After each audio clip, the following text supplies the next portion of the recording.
करुणा देवी बिस्तर पर निढाल पड़ी थी, सांसें कमजोर और चेहरा बिल्कुल सफेद। अरविंद घबराकर चीखा, अम्मा उठो, देखो दवा ले आया हूं। करुणा देवी ने कांपते होंठों से कहा, अब दवा की जरूरत नहीं बेटा, तू बहुत थक गया है, लेकिन मैं एक सच कहे बिना नहीं जा सकती।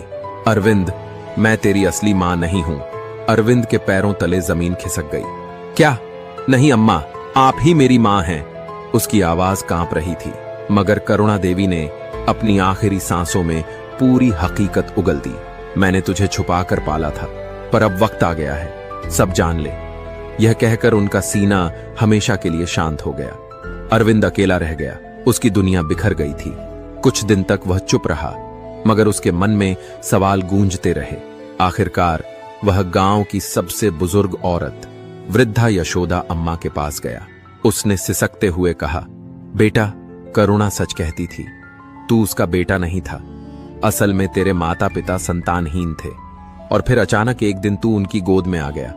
करुणा कहती थी, यह भगवान का इनाम है, मगर कोई नहीं जानता था कि तू कहां से आया। अरविंद की आंखों में उम्मीद की आखिरी लौ भी बुझने लगी। वह घर लौटा और हर कोना छान मारा। पुराने संदूक, लकड़ी की अलमारी, बिस्तर की तहें सब देख डाले, मगर कोई सुराग नहीं मिला। रात भर नींद आंखों से रूठ गई।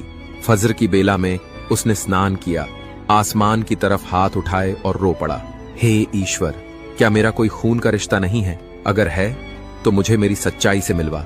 कुछ दिन बाद गांव में अफरा तफरी मच गई। लोग चिल्ला रहे थे, बच्चे डर से घरों में छिप गए। एक बूढ़ा आदमी हांफते हुए बोला, भागो बेटा, गांव में जहरीला सांप घूम रहा है, कई लोग घायल हो गए हैं। अरविंद का दिल जोर से धड़कने लगा। उसने देखा कि एक लंबा भयानक सांप बच्चों की ओर बढ़ रहा था। गांव वाले दूर खड़े कांप रहे थे। कोई आगे जाने की हिम्मत नहीं कर पा रहा था, लेकिन अरविंद बिना रुके दौड़ पड़ा।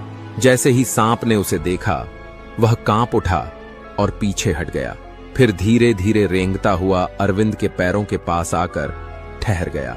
पूरा गांव स्तब्ध रह गया, सबकी आंखें फटी रह गईं। अरविंद भी डर से थरथरा रहा था, लेकिन आश्चर्यजनक रूप से सांप ने उसे जरा भी नुकसान नहीं पहुंचाया। कुछ पल बाद वही जहरीला सांप, जिसे देखकर सब कांप रहे थे, खामोशी से जंगल की ओर लौट गया। गांव वाले अरविंद के चारों तरफ जमा हो गए। एक बुजुर्ग ने कांपती आवाज में पूछा, बेटा, यह क्या हुआ? यह सांप तुझ पर इतना मेहरबान क्यों था? अरविंद ने कहा, मैं तो बस बच्चों को बचाना चाहता था।